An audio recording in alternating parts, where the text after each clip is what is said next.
أعوذ بالله من الشيطان الرجيم بسم الله الرحمن الرحيم قال الله تعالى في القرآن العظيم وفي الفرقان المجيد يا أيها الذين آمنوا كتب عليكم الصيام كما كتب على الذين من قبلكم لعلكم تتقون الحمد لله على كل حال எல்லா நிலையிலும் எல்லா புகழும் ஏக இறைவனாகிய அல்லாஹ் ஒருவனுக்கே உரித்தாகுமாக. அவனது பேரன்பும் பெரும் கருணையும் அண்ணலும் பெருமானார் நபிகள் நாயகம் ஸல்லல்லாஹு அலைஹி வஸல்லம் அவர்கள் மீதும் அவருடைய கிளைகள் குடும்பத்தினர் அவர்களை பின்பற்றி வாழ்ந்து கொண்டிருக்கின்ற இந்த அருமையான நல்ல நிகழ்வில் பங்கேற்கும் நல்வாய்ப்பை பெற்ற நம் அனைவர் மீதும் நின்று நல்லவட்டமாக என்ற பிரார்த்தனையுடன் ஆரம்பம் செய்கின்றேன். ஜமாத் இஸ்லாமி ஹிந்த் திருச்சி கிளையின் சார்பாக தொடர்ந்து இது போன்ற சிறப்பு நிகழ்வுகளை நடத்தி வருவதும் அதனுடைய ஒரு பகுதியாக ரமலானை வரவேற்கும் விதமாக என்று சொல்வதை விட ரமலானை பயனுள்ளதாக ஆக்கிக் கொள்வதற்கான ஒரு முன் திட்டமிடலான நினைவூட்டலாக எனக்கும் உங்களுக்குமாக இத்தகைய ஒரு அருமையான நிகழ்வை ஏற்பாடு செய்திருக்கின்றார்கள். தொடர்ந்து இங்கே நோக்கங்களை மறந்த செயலை நாம் நினைவூட்டி கொண்டே இருப்போம். வழிபாடுகளை குறித்து, அந்த வழிபாடுகளை நிறைவேற்றுகின்ற சட்டங்களை குறித்து தான் தொடர்ந்து பேசிக்கொண்டே வருகிறோம். உதாரணமாக தொழுகையை குறித்து பேச வேண்டும் என்று சொன்னால் தொழுகையினுடைய சட்டங்கள் குறித்து அவ்வளோ புத்தகங்கள் இருக்கு. தொழுகை சாஃபி, தொழுகை ஹனஃபி, நபி வழி தொழுகை, தொழுகையில் எப்படியெல்லாம் பண்ணணும், தொழுகை குறித்து பயான் சும்மா அடித்து பாருங்கள், அவ்வளோ பயான் வரும். ஒரு கணக்குக்காக வச்சு பாருங்கள். எப்படி தொழ வேண்டும் என்பதற்கான ஏராளமான குறிப்புகள் இருக்கும். தக்பீர் எங்கே கட்டுறது, ருக்குவில் என்ன பண்ணுறது, சுஜூதில் என்ன ஓதுறது, இதை செஞ்சால் தொழுகை கூடுமா, விரல் அசைக்கலாமா, தொப்பி போடலாமா, ஆமீன் சத்தமாக சொல்லலாமா, இப்படி செஞ்சால் தொழுகை கூடுமா. சரி, ஒரு கேள்வி பதில் நிகழ்ச்சியை வைங்களேன். அதில் என்ன கேள்விகள் வருமா, தொழுகையுடைய சட்டங்களை சுற்றி சுற்றித்தான் நாம் பேசிக்கொண்டே இருக்கிறோம், நூல்களை எழுதி கொண்டே இருக்கின்றோம். நம்முடைய பெரும்பாலான உரைகள் நிகழ்த்தப்பட்டு கொண்டே இருக்கின்றது. ஃபிக்குகள் மஸ்லக்களை குறித்து இது தவறே கிடையாது, செஞ்சுதான் ஆகணும். சட்டங்கள் தெரிந்தால்தான், சட்ட நுணுக்கங்கள் தெரிந்தால்தான் தொழுகையை நிறைவேற்ற முடியும். ஆனால் ஏன் தொழ வேண்டும் என்பதற்கான விடை இவர்களிடம் இல்லை.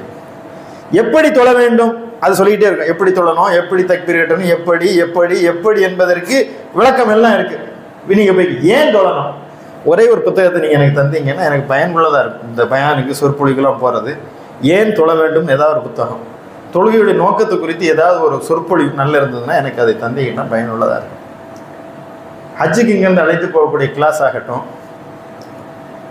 தொடர்ந்து என்னென்னா எப்படி ஹஜ்ஜு செய்வது, எப்படி உம்ரா செய்வது, எஹ்ராம் எப்படி கட்டுறது, ஹஜ்ருல் அஸ்வத்தில் என்ன செய்கிறது, ருக்குன் யமான்லேருந்து அங்கே வரை என்ன ஓதுறது, மதீனாவுக்குள்ளே போனோன்னு எப்படி சலாம் சொல்கிறது, எந்த வாசல் வழியாக போகிறது, அங்கே போய் இதை செஞ்சாலும் இது கூடுமா.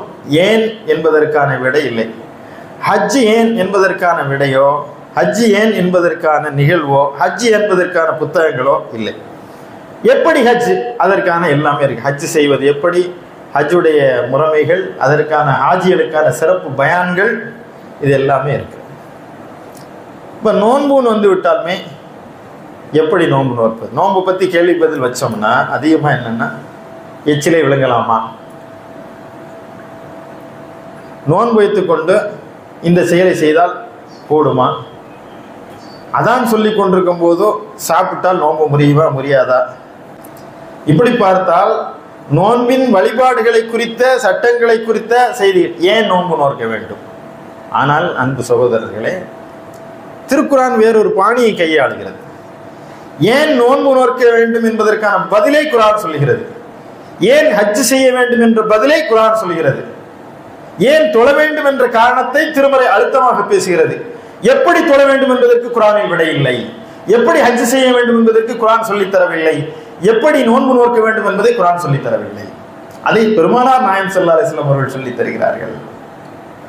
இந்த எப்படிகளில் குறைவு இருந்தால், தொழுவதில் கொஞ்சம் மறதியாக அல்லது ஓத தெரியாமல் சில விஷயங்களை தவறாக சின்ன சின்ன பிழைகள் இருந்தால் அந்த தொழுகையில் எந்த இடையூறும் இல்லை. ஆனால் நோக்கத்தில் பிழை என்றால் அது செல்லாது. நோக்கம் என்பது இறை கட்டளை. அதான் சொன்னேன், யா அய்யுஹல்லதீன ஆமனூ குதிப அலைக்குமுஸ் ஸியாமு கமா குதிப அலல் லதீன மின் கப்லிக்கும் லஅல்லக்கும் தத்தகூன் லஅல்லக்கும் தஷ்குரூன். இந்த இந்த நோக்கம் எதற்காக? நோன்பு இதற்காகத்தான் நோன்பு, இதுக்காகத்தான் நோன்பு நோக்குறீங்க. ஆனால் இந்த நோன்பினுடைய சட்டதிட்டங்களை சொல்லித்தந்து நாம் 100க்கு 100 சட்ட ரீதியாக நோன்பை பிடித்து விடுகிறோம். அதில் எந்த குறையும் வைப்பதில்லை. தொழுவதில் எல்லாமே மிகச்சரியாக தொழுது விடுகிறோம், அதில் எந்த குறையும் இல்லை. ஹஜ்ஜை நாங்கள் ரொம்ப பெர்ஃபெக்டாக முடிச்சு வந்துன்ற ஒரு சந்தோஷம் இருக்கிறது. ஆனால் ஹஜ் எந்த விளைவுகளை இந்த சமுதாயத்தில் ஏற்படுத்த வேண்டுமோ, நோன்பு எந்த விளைவுகளை ஏற்படுத்த வேண்டுமோ, தொழுகை எந்த மாற்றங்களை இந்த சமுதாயத்தில் நிகழ்த்த வேண்டுமோ அதை நிகழ்த்தவில்லை என்று சொன்னால் நோக்கத்தை விட்டு சட்டங்களை பேசிக் கொண்டிருந்ததனால் வந்த விளைவுகள் தான் இதற்கான விடையாக நமக்கு கிடைத்திருக்கிறது. எனவே தான் இந்த நோன்பை குறித்து நாம் பேசும்போது அந்த நோன்பினுடைய நோக்கத்தை நாம் புரிந்தால் நாம் எங்கிருந்து இந்த ரமலானை வரவேற்றிருப்போம், எங்கிருந்து திட்டத்தை தொடங்கி இருப்போம் என்பதும் வித்தியாசப்படும். இந்த நோன்புல அல்லாஹ் சொல்றான், இறையச்சமுடையவர்களாக நீங்கள் திகழக்கூடும். அப்ப நோன்பு வைத்து விட்டால் நாம் தக்குவாதாரியாக மாறிவிட முடியும். இப்ப நம்ம எத்தனை வருஷம் நோன்பு வச்சிருப்போம்? சும்மா ஒரு கணக்கு. ஒரு 5 வருஷம் இல்லை, 10 வருஷம் இல்லை, 20 இல்லை, 30, 40 வருஷம் நோன்பு வச்சாச்சு. தக்குவாதாரியா மாறிடணும் இல்லை? ஒரு வருஷம் நோன்பு வச்சாலே நீங்க இறையச்சமெல்லாம் மாறணும். நான் 40 வருஷம் நோன்பு வச்சிட்டேன். ஒரு நாள் 2 நாள் இல்லை, மாதம் முழுவதும் நோன்பு நோட்டு இருக்கிறேன். இரவெல்லாம் நின்று தராவி தொழுது இருக்கேன். ஆனால் நான் இறையச்சமுள்ளவனாக மாறவில்லை, இந்த சமுதாயம் இறையச்சமுள்ள சமுதாயமாக மாறவில்லை என்று சொன்னால் இங்கே நாம் கோட்டை விட்டது நோக்கத்தை தவற விட்டோம் என்பதுதான். அந்த நோக்கத்தை சரியான முறையில் பிடித்திருந்தால் இந்த ரமலான் நிச்சயமாக நம்மை புரட்டி போட்டிருக்கும். இந்த நோன்பு என்பது நன்மைகளுக்கான மாதம் என்பதுதான் அதிகமாக நமக்கு வலியுறுத்தப்பட்டிருக்கிறது, சொல்லப்பட்டிருக்கிறது, நினைவூட்டப்பட்டிருக்கிறது. நோன்பு நன்மைக்கான மாதமா என்றால் நிச்சயமாக இது நன்மைக்கான மாதம் தான், அதில் எந்த மாற்று கருத்தும் இல்லை. ஆனால் நோன்பு நன்மைகளுக்காக அருளப்பட்டதா என்றால் இல்லை. இது மாற்றத்திற்கான மாதம். நம்மை முற்றாக புரட்டி போட வந்த மாதம்.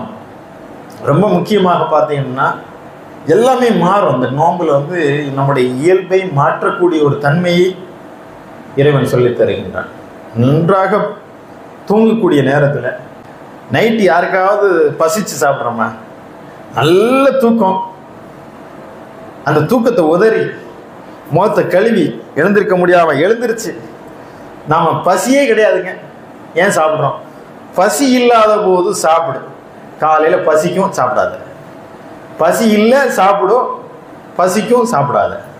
இது ஏன் இந்த நிலைப்பாட்டை ஏன் இது இஸ்லாம் எடுக்கிறது? ஏன் இறைவன் இத்தகைய ஒரு பயிற்சியை தர வேண்டும் என்று சொன்னால் இதை நாம் வயிற்றோடு சுருக்கி பார்த்ததினால் வந்த விளைவு. அந்த நோக்கத்தை நாம் புரியாதனால நோன்பு என்ன செய்கிறோம்னா, எனக்கு கடையநல்லூர் தென்காசி மாவட்டம், எங்கள் பகுதியில் நாங்கள் சின்ன வயசில் நோன்பு வைக்கலைன்னா என்ன சொல்லுவாங்கன்னா, எங்கள் வீட்டில் எங்களுக்கெல்லாம் நாங்கள் நோன்பு வைக்கலன்னு சொல்ல மாட்டாங்க, வயிற்று நோன்பு அப்படிம்பாங்க. இங்கே சொல்லுவாங்களான்னு தெரியல, சொல்லுவாங்களா வயிற்று நோன்பு வச்சுருக்காருன்னு? ஆனால் உண்மையிலே நாம் எல்லாம் வயிற்று நோன்பு தான் வைக்கிறோம். அதில் 100க்கு 100 சக்ஸஸ்.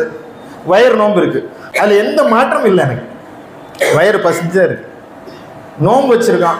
யாராவது ஒருத்தரை கம்பல் பண்ணி ஹக்கீம் பிரியாணி பிரம்மாண்டமாக இருக்கு வாங்க சாப்பிடணும்னா வந்துடுவாரா? யாருக்கு தெரியாது.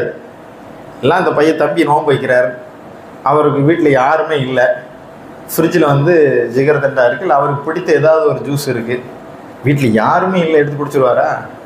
குடிக்க மாட்டார். சரி, அப்படியே நோன்பு வச்சுட்டு மறதியாக ஏதாவது ஒன்று சாப்பிட்டுறோம், மறந்துடுச்சு, பேசிக்கிட்டே பழக்க தோசையில் இதில் நட்ஸு டேபிள் வச்சுட்டே இருப்பான், சொல்லுங்க அப்படின்னு ஒன்று எடுத்து வாயில் போட்டுடுறோம். பக்கத்தில் உள்ள அரசில் ஆனால் நோம்பில் ஐயோ, அப்போ என்ன பண்ணுவோம்? நோம்பு முறிஞ்சிருச்சுன்னு சொல்லி நோன்பு விட்டுருவோமான்னா அந்த நோன்பு செல்லும். அருமையான ஒரு இஸ்லாத்தினுடைய ஆக சிறப்பு என்னன்னா, இறைவன் தான் உணவளிக்கிறான், இறைவன் தான் மறக்க செய்திருக்கின்றான். பெருமானார் அழகாக சொல்கிறாரு. இப்போ அல்லா தான் இந்த ரிஸ்க்கு உனக்கு தந்திருக்கேன், அல்லா தான் மறக்க செஞ்சிருக்கேன், அதனால ஒன்றும் பிள்ளை இல்லை. இப்போ வயிற்று நோன்பு அப்படிங்கும்போது அந்த வயிற்றை காய போடுவதில் வயிற்றுக்கு எது உள்ள போகாத அளவுக்கு மிக குறிப்பாக இருக்கிறோம். நம்மை அறியாமல் ஏதாவது ஒன்றை சாப்பிட்டு விட்டால் கூட அன்றைக்கு ஃபுல்லாக கொஞ்சம் உறுத்திக்கிட்டே இருக்கும். சாப்பிட்ருக்க கூடாது, என்ன இருந்தாலும் மறந்து தான் சாப்பிட்டப்போ ஒன்றும் பிரச்சனை இல்லை. இல்லை, அது என்ன கேர்ஃபுல்லாக அந்த டேபிள் அதை வைக்கிறத அந்த வேணாம் இது நம்ம எடுத்துடணும் அதை அப்படியே அந்த அளவுக்கு கவனமாக வயிற்று நோன்புலே நாம் கவனமாக இருக்கோம். ஆனால் நாவு நோன்பு இருக்க வேண்டும். இதை நோக்கத்தை புரிந்தவர்களுக்கு தெரியும். நாவு நோன்பு இருக்க வேண்டும், கண்கள் நோன்பு இருக்க வேண்டும், காதுகள் நோன்பு இருக்க வேண்டும், கைகள் நோன்பு இருக்க வேண்டும். எல்லாவற்றுக்கும் மேலாக உள்ளம் நோன்பு இருக்க வேண்டும். உள்ளத்தின் நோன்பு தான் உச்சம். எப்படி அது ரொம்ப தெளிவாக சொல்லப்பட்ட விதிகளில் நாவுக்கான நோன்பை பற்றி தான் தெளிவாக பேசு. வயிற்று நோன்பை பற்றி பேசுவதை விட நாவின் நோன்பை குறித்து இஸ்லாம் பேசுகிறது. யார் பொய்யான பேச்சையும் பொய்யான நடவடிக்கையும் விட்டுவிடவில்லையோ அவர் உண்ணுவதையும் பருகுவதையும் விட்டுவிடுவதில் அல்லாஹ்விற்கு எந்த தேவையுமே இல்லை. அப்ப இந்த நாவை நீங்கள் நோன்பு நோக்க பழக்குங்கள் என்று சொன்னால் உண்ணாமல் இருப்பதல்ல, பேசாமல் இருப்பது, புறம் பேசாமல் இருப்பது, தீய சொற்களை உச்சரிக்காமல் இருப்பது. எப்படி மறதியா ஏதாவது ஒன்று உள்ளெடுத்து சாப்பிட்டோம், அதை மறதியா போய் பேசிட்டோம், மறதியா புறம் பேசிட்டோம்னா அந்த நோன்பு முறியுமானா முறிஞ்சிடும்.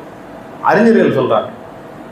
எப்படி நோன்பு வைத்து கொண்டு நீங்க புறம் பேசி விடக்கூடாதுங்கிறதுல கவனமா இருக்கீங்க, பொய் பேசிடக்கூடாது கவனமா இருக்கீங்க, பள்ளிவாசலில் போய் உட்கார்ந்தா எந்த பிரச்சனையும் வராது அப்படி நினச்சிட்டு போய் பள்ளிவாசலில் உட்காந்துருக்கீங்க.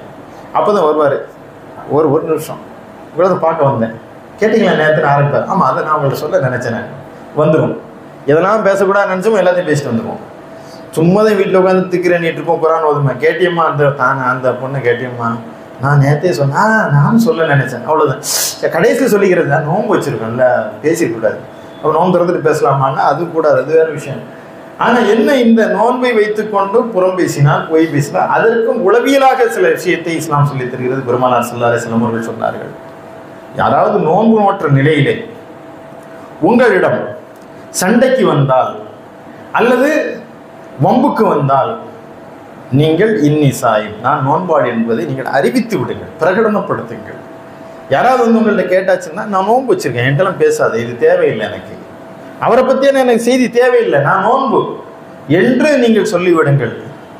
அதில் பேணிக்கையாக சிலர் இருப்பாங்க. எப்படி என்று சொன்னால், நோன்பு வைத்து கொண்டு புதிய தகவலாக இருந்துச்சு, எனக்கு சாப்பிட மாட்டோம், சில பேர் பேச மாட்டாங்களா நோன்பு வச்சுட்டு.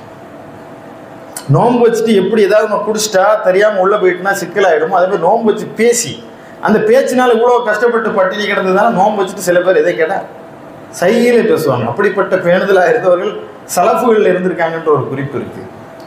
அப்போ நோன்பு வைத்து கொண்டு பேசாமல் இருப்பது, குறிப்பாக தீய பேச்சுக்கள், தேவையற்றதை. இப்போ நாம் அப்போ தான் நாவு நோன்பு இருக்குன்ற அர்த்தம். அஸ்ஸௌமு ஜுன்னா, நோன்பு என்பது கேடயம். இந்த கேடயத்தை வைத்துக்கொண்டு நீங்கள் உங்களை காத்துக்கொள்ளுங்கள்.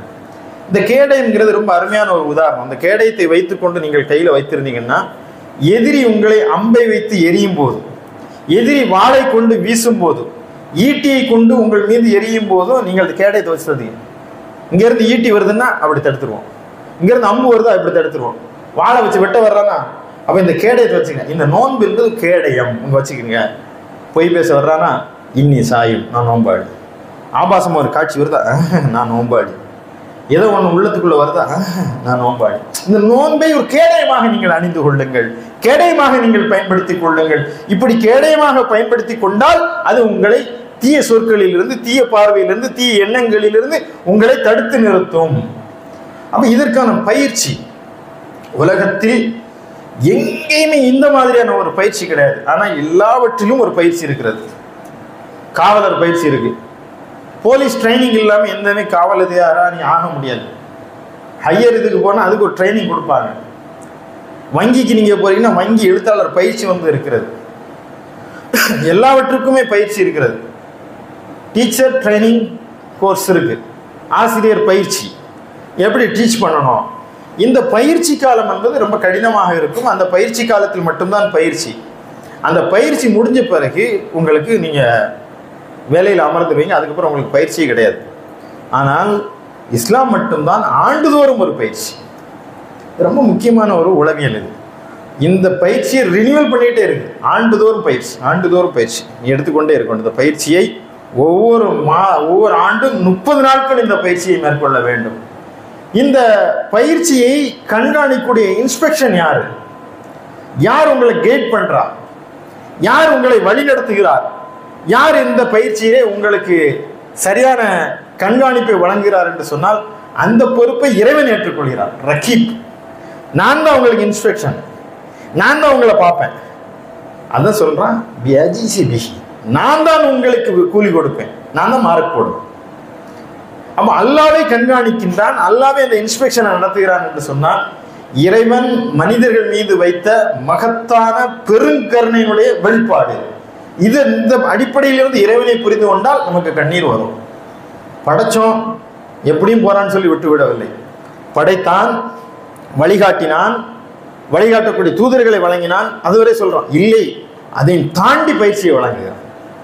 ஒவ்வொரு மாதமும் யாரெல்லாம் என்னை ஈமான் கொண்டார்களோ உலகத்தில் அத்தனை கோடி மக்களை ஒரே நேரத்திலே அழைத்து, ஒரே இரவிலே எழுப்பி, ஒரே மாதிரியாக உணவளித்து, ஒரே நேர்கோட்டில் நிறுத்தி, அனைவரையும் கண்காணித்து அவர்களுக்கு இரையச்சம் என்ற இந்த செய்தியை அவர்களுக்கு பிராக்டிக்கலாக வழங்குகின்ற ஒரு பிராக்டிக்கல் எக்ஸாமை ஒவ்வொரு ஆண்டும் 30 நாட்கள் நடத்துகின்ற ஒரு மகத்தான பயிற்சி இறைவன் தருகிறான் என்று சொன்னால் அவனை விட கருணையாளன் வேறு எவரும் இல்லை.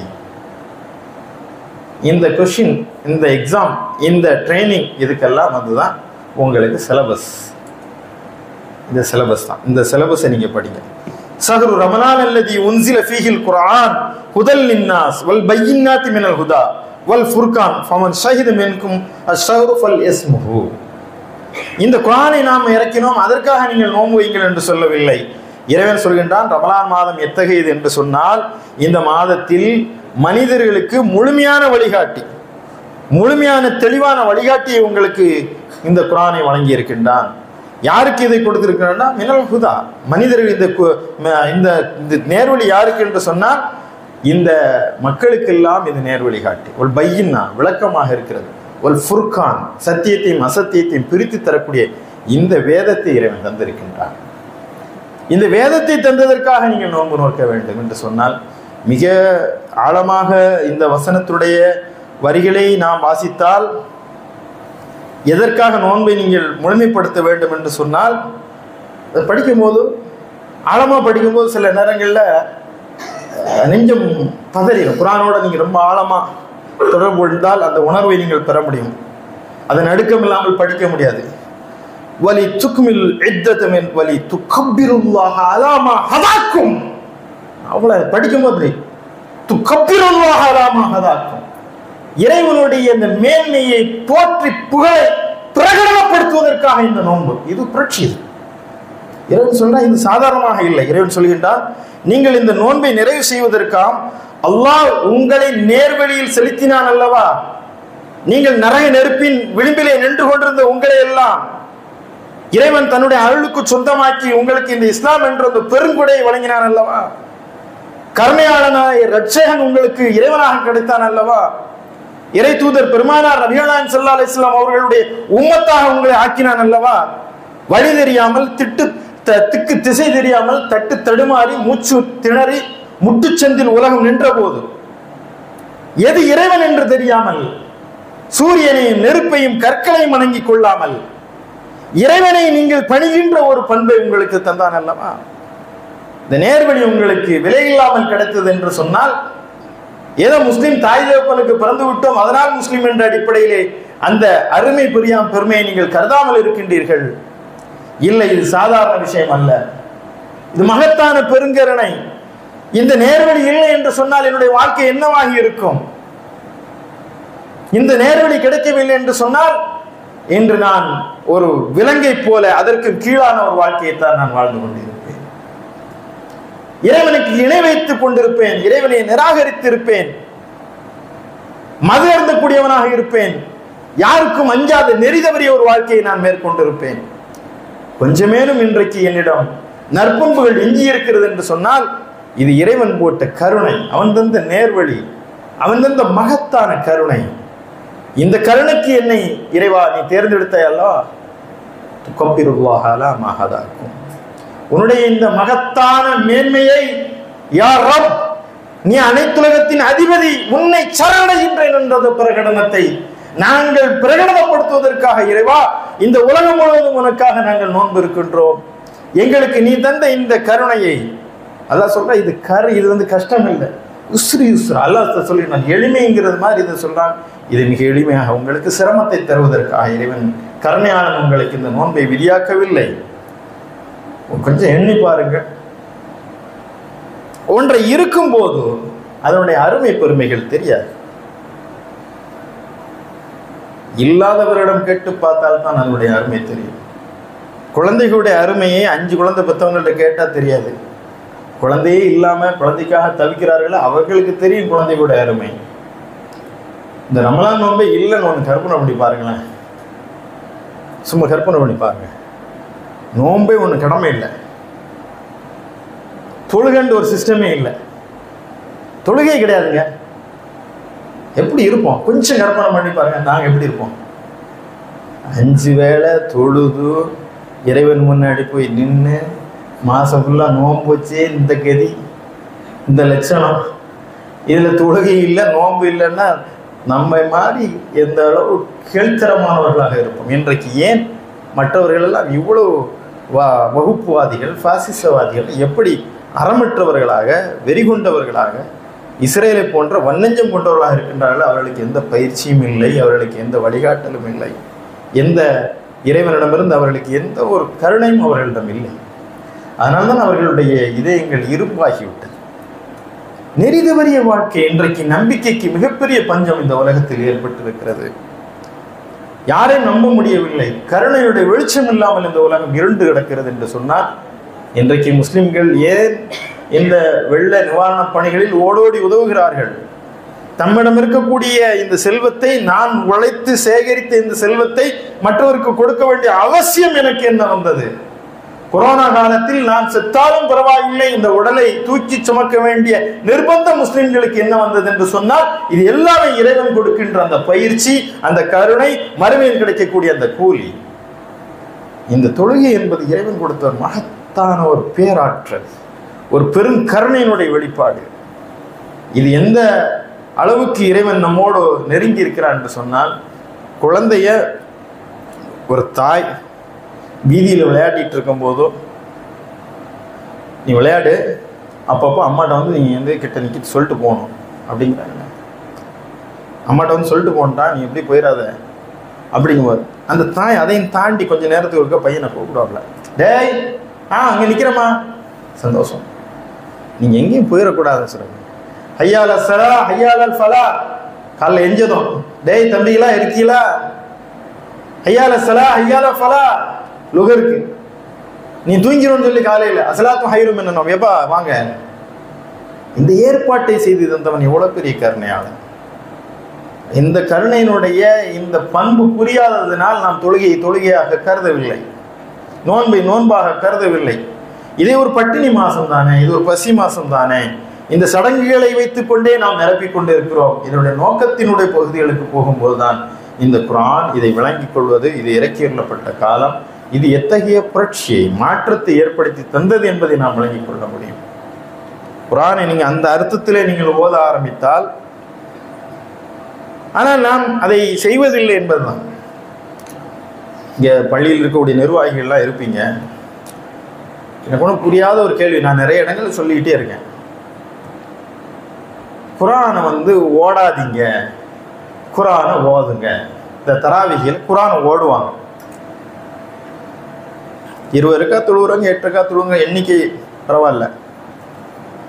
நிறைய இடங்கள்ல பார்க்குறேன், அவ்வளோ ஃபாஸ்ட்டாக கட கட கட கட கட கட கட கட கட கட வந்தே பாரத் தான் இங்கே ஆரம்பிச்சு நான் வந்து ஸ்ட்ரைட்டாக வந்து நிற்கும். அவ்வளோ ஃபாஸ்ட்டு, வேகமாக ஓதுறது. வரத்திலில் குர்ஆனை தரத்தீலா, குர்ஆனை ஓதுறதும் ஓத கேட்பதும் வஜிலத் குலூபுஹும் ஜாதத்துஹும் ஈமான், அவர்கள் இறைவனுடைய பெயர் கூறப்பட்டால் உள்ளம் நடுங்க வேண்டும், இறை நம்பிக்கை அதிகரிக்க வேண்டும். அப்போ அந்த தராவி ஏன் வந்து நம்ம ஒரு சிஸ்டத்தை இன்னும் கொஞ்சம் ஆழப்படுத்தக்கூடாது? எந்த ஒரு பயிற்சியுமே, ஓட்டப்பந்தயம் எடுத்துட்டோன்னு வைங்களேன், முதல்ல யாருமே வந்து ஃபாஸ்ட்டாக ஓட மாட்டாங்க. நல்ல ரன்னர்லாம் ஸ்டெப்பாக கொஞ்சம் கொஞ்சமாக ஓடுவாங்க, கொஞ்சம் கொஞ்சமாக ஓடுவாங்க. ஓட ஓட ஓட ஓட ஓட வேகமாக அந்த ஃபாஸ்ட் அதிகமாக இருக்கும். நீங்கள் இது மிஷினில் டெல்மில்ல ஓடுனாலும் சரி தான். ஃபஸ்ட்டு கொஞ்சம் நீங்கள் காரை எடுத்தோடனே 5வது கியரில் போட்டு தூக்குனீங்கன்னு வைங்களேன், ஒரேடியாக தூக்கணும். ஃபஸ்ட்டு கியரு, செகண்ட் கியரு, அப்புறம் தேர்ட் கியர், அப்புறம் 4th 5th போட்டு போகணும். ஸ்டெப் இருக்குது, குத்துவா எல்லாத்துலேயும் இருக்குது.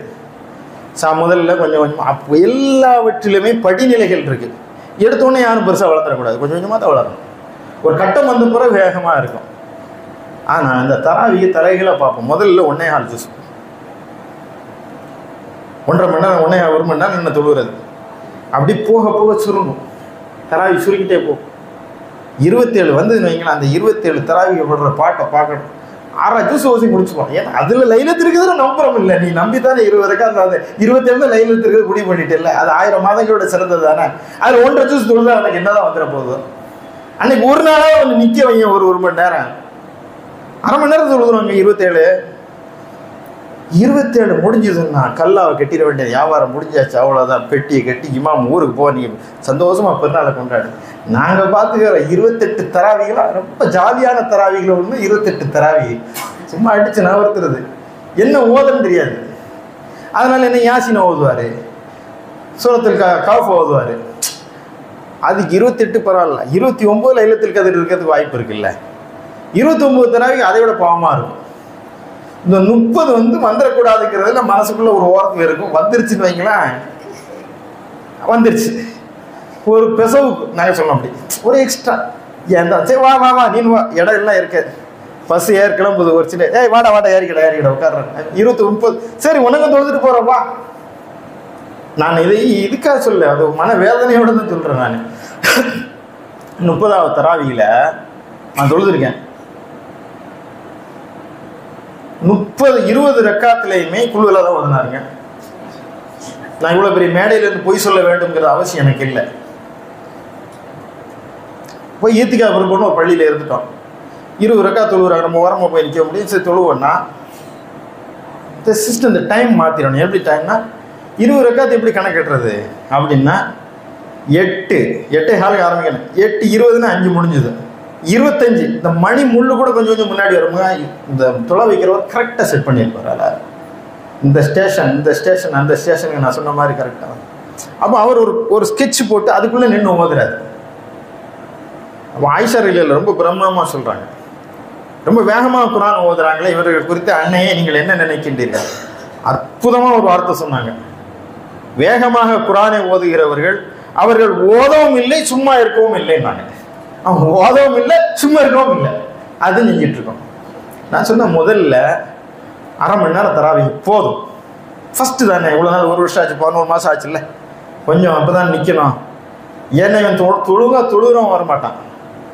தராவிக்கு வர்றது என்ன, வருஷத்துக்கு பிறகு தொழுகிறது தராவிக்கு அதிகமாக வர்றான். ஏன்னா அந்த நோக்கத்தை புரியாது. எங்கே இன்னொரு சிக்கல் என்று சொன்னால், தராவிக்கு 2 ரக்காத்து, ஃபஜ்ர் 20 ரக்காத்து அப்படி வச்சுக்கிறேங்க. ஃபஜ்ருக்கு வரலன்னு வைங்களா, ஒரு சின்ன லாஜிக் அவன் சொல்ல முடியும். 2 ரக்காத்து நான் வந்துடலான்னு, 20 ரக்காத்து கொஞ்சம் கஷ்டம் தான் அப்படின்னு நான் சொல்லலாம். ஆனால் 20 ரக்காத்துக்கு வந்துடுறான், 2 ரக்காத்துக்கு வர மாட்டேங்கிறாங்க. புரியல. 20 ரக்காத்து என்னால் சொல்ல முடியுது இல்லை, 2 ரக்காத்து. இந்த 20 ரக்காத்து வர்றது நீங்கள் நினைக்கலாம் அது பீக் அவர், எல்லாருக்குமே சொல்கிறேன், பிஸ்னஸ் அவர் இப்படி தானேங்க. இந்த தராவி டைமில் எப்படி இருக்கும் வியாபாரம், எல்லா இடமே பரபரப்பாக, ரோடு எப்படி இருக்கும், எல்லாத்தையும் விட்டுட்டு வாங்க. காலைல ஃபஜ்ருக்கு என்னங்க இருக்கும் தெருவில் எல்லாத்தையும், ஃபஜ்ர் தொழாததுக்கு இங்கே அல்லாட்ட காரணம் சொல்லணும். என்ன காரணம் சொல்லுவீங்க சொல்லுங்கள்? ஒரே ஒரு காரணம் தாங்க சொல்ல முடியும், தூங்கிட்டேன். வேறு என்ன காரணம் சொல்லுங்கள் பார்ப்போம். அப்போ நானா அல்லாவா? என் தூக்கமா அல்லாவா? என் தூக்கம் தான். ரசூலுல்லாஹ் அல்லாஹ் உயிருக்கு மேலானவர்கள் அப்படிங்க, அல்லாஹ் அக்பர் கத்துறல. உயிருக்கு மேலானவர் தானே, தூக்கத்துக்கு மேலானவர். ரசூலுல்லாஹ் உயிருக்கு மேலானவர் 2வதுப்பா, ரசூலுல்லாஹ் என் தூக்கத்துக்கு மேலானவர் சொல்லு. அதான் அஸ்ஸலாத்து ஹைரும் மினன் நௌம், தூக்கத்தை விட தொழுகை மேலானது தானே, வர வேண்டியது தானே.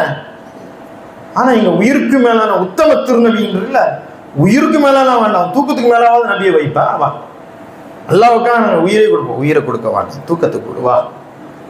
அப்போ நான் எனக்கு ஃபஜ்ர் தொழா, இது என்னென்ன நோக்கத்தை புரியாதனால் வந்த வினை. பிள்ளைகளை எழுப்பாதீங்க, நைட்டெல்லாம் படிச்சுட்டு தூங்குற ரொம்ப டயர்டாக இருக்கா, நீங்கள் தொலைப்போங்க.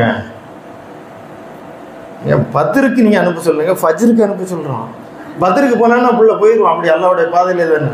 வெறும் பத்ரு போருக்கு அங்கே அனுப்புறதுக்கு ஈஸியாக இருக்குது, ஃபஜ்ருக்கு அனுப்புறதுக்கு ரொம்ப ஜலதோஷம், பிள்ளைக்கு கோல்டாக இருக்குது, இந்த கிளைமேட் சரியில்லை. யாராவது சொர்க்கத்துக்கு தனியாக போகணும்னு ஆசைப்படுவாங்களா? நல்ல காரியத்துக்கு யாராவது தனியாக போகணுன்னு ஆசைப்படுவாங்களா? வாப்பை மட்டும் எஞ்சி சத்தம் இல்லாமல் கதவை திறந்து போவார். தூக்கம் டிஸ்டர்பன்ஸ் ஆகிடக்கூடாது, பிள்ளைகளுக்கும் மனைவிக்கும் பிள்ளைகளுக்கும். அடித்து எழுப்புங்க, எழுந்துரு தொழு, காலைல தொழு பழக்கணும் இல்லை நீங்கள். அப்போ இது என்ன ஆகுது என்று சொன்னால், இந்த பயிற்சியை, இந்த நினைவை, நோக்கத்தை புரியாதனால 20க்கு ஒரு பெரிய கூட்டத்தை சேர்க்க முடியுது ஒரு சமுதாயத்தினால, ஃபஜ்ருக்கு ஒரு லைனை சேர்க்க முடியல. அப்போ இதை நாம் புரிந்து கொள்ள வேண்டும். அதனால தான் தராவிக்கு நீ வருஷத்துக்கு ஒரு தான் வர்ற, வா நெல்லு. அப்போ அவனு இந்த தொழுகையை புரிய வைக்கணும். அப்போ நீ 20 ரக்காத்துக்கு வர்றீங்கப்பா, நல்ல விஷயம். ஃபஜ்ருக்கு இது மாதிரி வாங்கப்பா, இவ்வளோ தூரம்ல நாங்கள் நிறைய நேரமும் நிற்க வைக்க மாட்டோம், 2 ரக்காத்தும் தொழ வைப்போம், வாங்கப்பா நல்லா இருக்கும் அப்படின்னு சொல்ல வேண்டியதானே நாம். ரெண்டாவது என்னென்னா, அரை மணி நேரம் ஃபஸ்ட்டு 10க்கு வச்சுக்கிறோங்க, அவ்வளோ தராவி. ரெண்டாவது பத்துக்கு 1 மணி நேரம் வைங்க, கடைசி 10க்கு 1.5 மணி நேரம் தராவி. அதில் தான் லைலத்துல் கத்ர் இருக்குவா, 27 1.25 மணி நேரம் தராவி.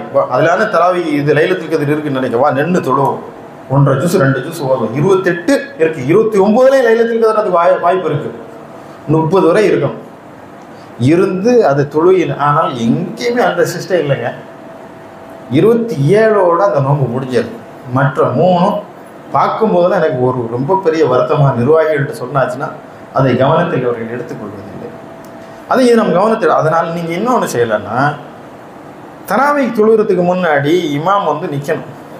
எல்லாம் வரிசையில் நின்றுட்டிங்களா, ஓகேவா, நான் இன்னைக்கு என்ன ஓத போகிறேன் தெரியுமா, ஒரு 5 நிமிஷம் ஒரு 10 நிமிஷம் இதைத்தான் ஓத போகிறேன், கவனமாக கேட்கணும், சரிங்களா? அங்கிட்டு இங்கிட்டு 6 நிமிஷம் சிதற விடக்கூடாது. அல்லது தொழுகு முடிஞ்ச பிறகு ஒரு 10 நிமிஷம் நான் என்ன ஓதனேன் தெரியுமா, அது இல்லையா, முதல்ல ஒரு 4 ரக்காத் 8 ரக்காத் தொழுவு, முதல் ஒரு 4 ரக்காத் நல்லா தொழ வைங்க, ஒரு பிரேக் விட்டு வாங்க உட்காருங்க, ஒரு 5 நிமிஷம் ரெஸ்ட் எடுத்துக்கிறோம். இப்போ ஓதனில்ல, அது இதுதான் ஓதணும். யாராவது அழுதிங்களா, யாருக்கா கண்ணீர் வந்துச்சா, இது ஏதாவது நீங்கள் செஞ்சீங்களா, பரவாயில்ல, நான் இப்போ அடுத்த 2 ரக்காத் ஓத போகிறேன், இதைத்தான் ஓத போகிறேன், சொல்லுங்கள். ஏதாவது ஒரு பயிற்சி, எப்படி இந்த பயிற்சி கிடைக்கும், எப்படி இந்த மாற்றம் வரும்?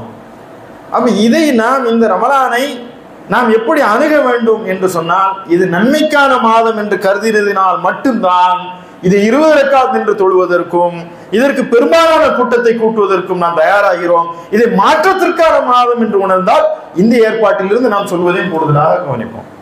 ரமலான் நன்மைக்கான மாதமா மாற்றத்திற்கான மாதமா என்று சொன்னால் நன்மைக்கான மாதம் தான். ஆனால் இது மாற்றத்தை வேண்டி நிற்கின்ற மாதம். எனவே இந்த ரமலானை மாற்றிவிட வேண்டும் என்பதிலே நாம் கூடுதலாக கவனம் செலுத்த வேண்டும். அதே போல இந்த ரமலான்ல இரவு பகுதிகள் ரொம்ப முக்கியமானது. இரவில் நீங்கள் நேரமே தூங்கி விடுங்கள் அப்படிங்கிறார் பின் பாஸ். புதுசா இருக்கு இந்த குறிப்பு. இரவுல நின்று வணங்குங்க, இரவுல நின்று நீங்க தொழுவுங்க. ரமலான் இரவு ரொம்ப முக்கியமானன்னு சொல்லணும். ஆனா இவர் சொல்ல இரவுல நின்று வணங்காதீர்கள், தூங்குங்கள். அந்த குறிப்பெடுத்து பார்த்தா அவர் என்ன சொல்றாருன்னா, தராவி முடிஞ்சிருச்சுன்னா போய் நேராக போய் தூங்கிடுங்க. தூங்கிட்டு நீங்கள் கரெக்டாக 2 மணி 2:30 மணிக்கு எழுந்துருங்க. எழுந்து கொஞ்ச நேரம் உட்காரு. என்ன செய்ய போகிறோம்? 12 நோன்பு வச்சுக்கோங்க. என்ன மாறிட்டோம்?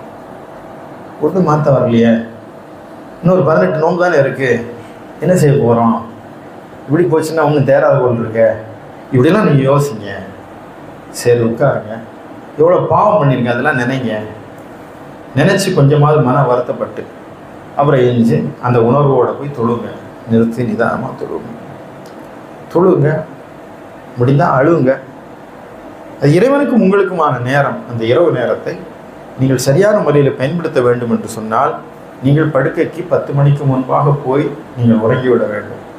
ஆனால் 10 மணிக்கு பிறகு ஒரு திருச்சியில் பார்த்தீங்கன்னா, திருச்சியில் எங்கள் ஊர் எல்லா ஊருமே களை கட்டும் பாருங்க. அந்த நம்ம கடைக்குள்ளே போனோன்னு வைங்களேன், அப்போ தான் கடைன்னு குத்திக்கிட்டு இருப்பாங்க, சவரமாக போடுவாங்க. எல்லாம் ஏதாவது கேட்போம்.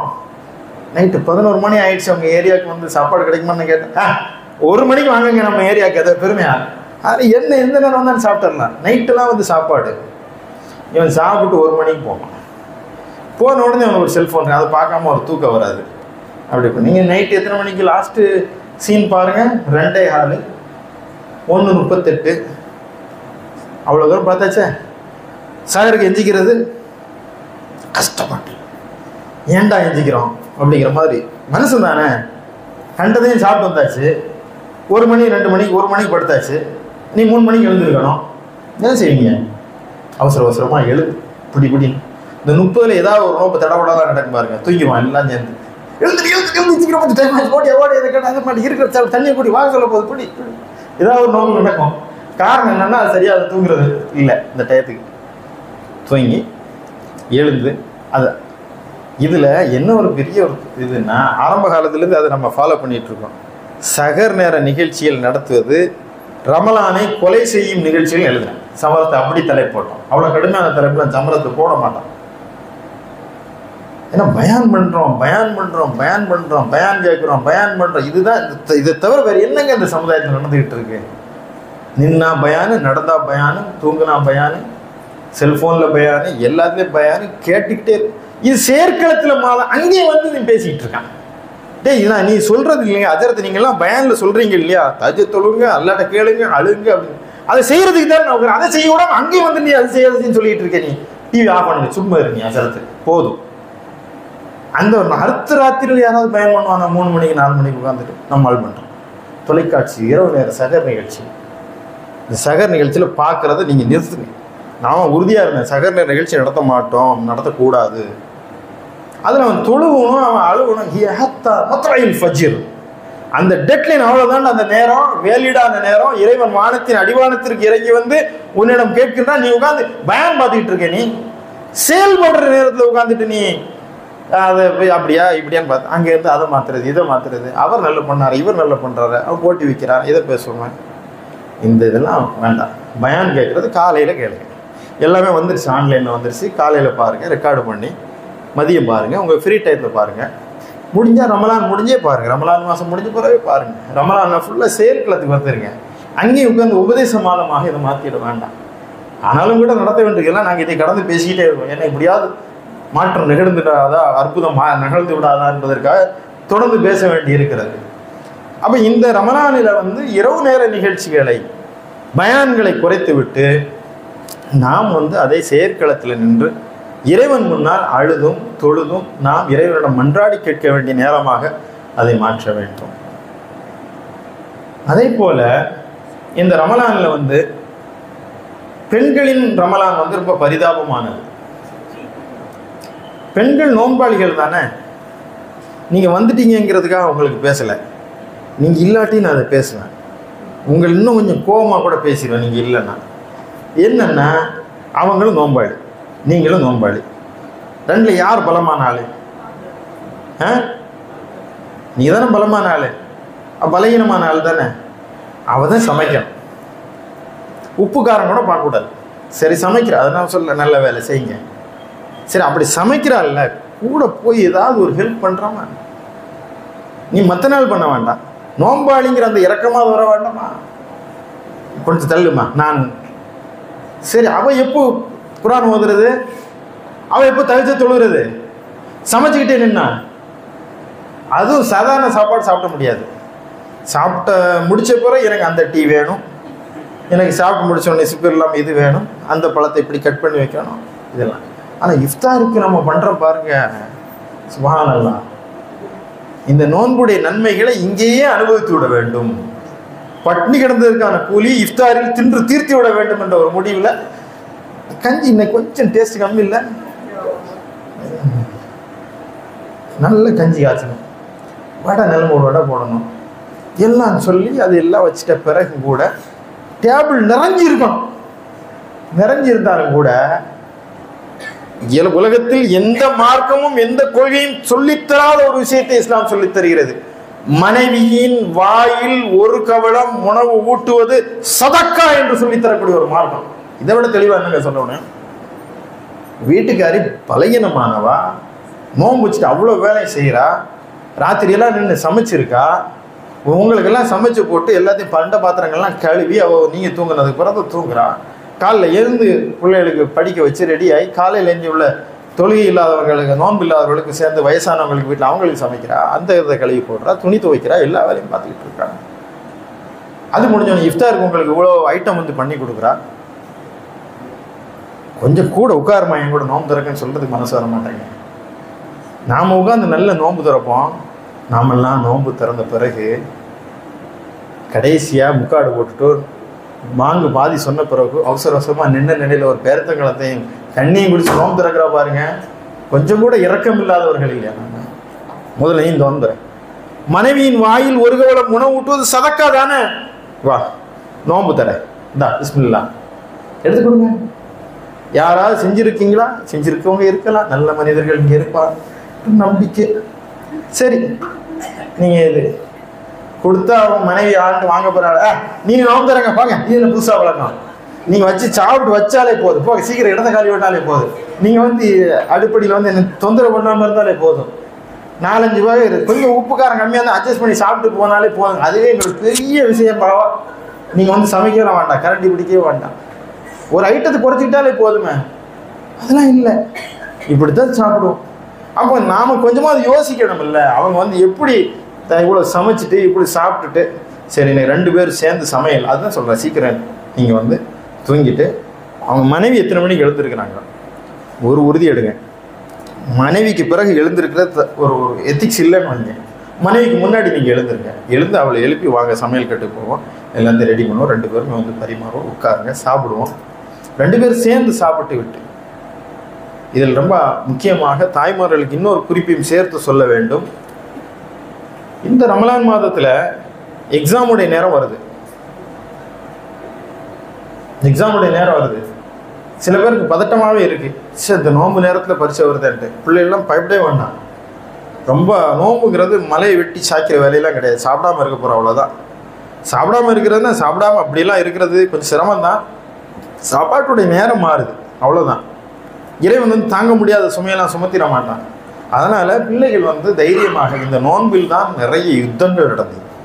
பத்ருடைய யுத்தம், ஸ்பெயினுடையது நீங்கள் எடுத்து பார்த்தால் இது வெறும் உற்சாகத்தினுடைய மாதமாக இருக்கும். பெருமானார் நபிகள் நாயகம் ஸல்லல்லாஹு அலைஹி வஸல்லம் அவருடைய காதுக்கு ஒரு செய்தி போகிறது. முஹம்மதே, நீங்கள் உம்ரா வரும்போது, மதீனாவிலிருந்து மக்கா வரும்போது நீங்கள் சோர்வுற்றவர்களாக, புழுதி படிந்தவர்களாக, நீங்கள் இயலாதவர்களாக வருவீர்கள்.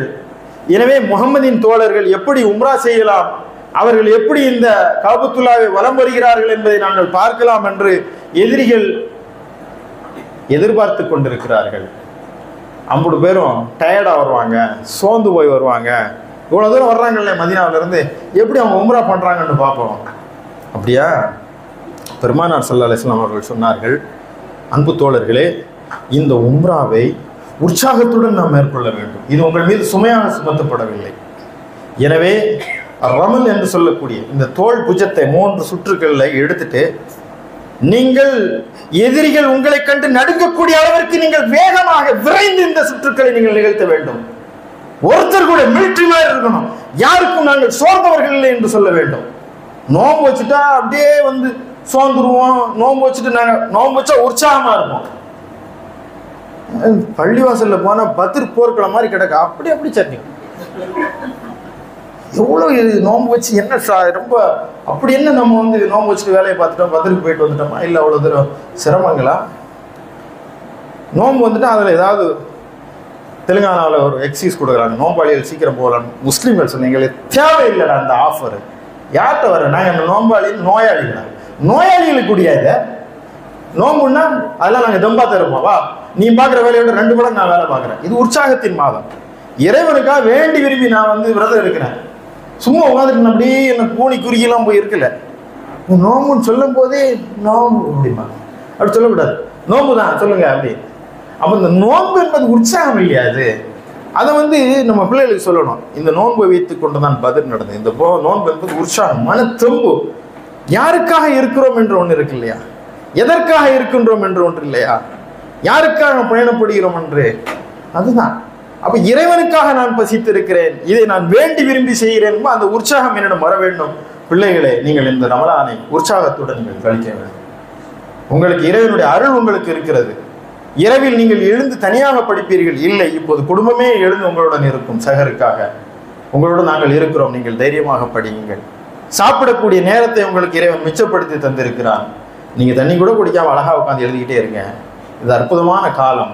இந்த ரமலான் காலத்தில் நோன்பு பரீட்சை வந்தது சந்தோஷமாக நீங்கள் எதிர்கொள்ளுங்கள், சோர்ந்து விடாதீர்கள், மன தெம்புடன் இந்த தேர்வை எதிர்கொள்ளுங்கள் என்று உங்களுடைய பிள்ளைகளுக்கு நீங்கள் வழிகாட்ட வேண்டும். இது ஒரு அழைப்பினுடைய மாதமாகவும் நாம் பயன்படுத்த வேண்டும். தாவாக்கான மிக முக்கியமான மாதம் இந்த ரமலான் மாதம் தான். சகோதர சமுதாய சொந்தங்களை அழைத்து இஃப்தார் நிகழ்ச்சிகளை நாம் சமய நல்லிணக்க நிகழ்ச்சிகளாக நடத்தி கொண்டிருக்கிறோம். ஆனால் இஃப்தார் சமய நல்லிணக்க நிகழ்ச்சி அல்ல, தாவா நிகழ்ச்சி. ரெண்டுக்கு வித்தியாசம் இருக்குது. சமய நல்லிணக்க நிகழ்ச்சின்னா என்னன்னா, அவர் வருவார், ஒரு கஞ்சி கொடுக்குறோம், இது வடை கொடுக்குறோம், எல்லாம் கொடுக்குறோம், உட்காருங்க, ஒரு ஃபார்மாலிட்டி, ஒரு ஒரு 10 நிமிஷம் பேசிடுங்க, ஒரு 20 நிமிஷம் பேசிடுங்க, நம்மளை பேச சொல்லுவாங்க. அங்கே ஃபுல்லாக பரிமாறிக்கிட்டே இருப்பாங்க. இந்த அவருக்கு ஜூஸ் வைக்கல, இவருக்கு அதை வைக்கல, ஒரு ட்ரையா வாங்க, காலையில் நான் இங்கே உட்காந்து பேசிக்கிட்டே இருப்பேன். அது ஒரு பக்கம் நடக்கும். கடைசியில் முடிஞ்ச பிறகு பார்சலை கொடுத்து அனுப்பி டைம் ஆச்சுன்னு சொல்லி இப்படி பரபரப்பாக நடத்த வேண்டாம்.